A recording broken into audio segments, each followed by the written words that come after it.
పలికి తాళనన్నది.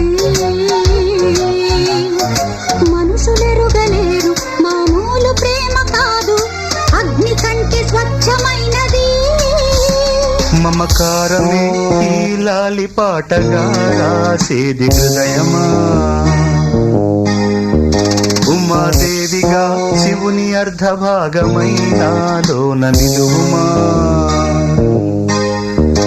శుభలా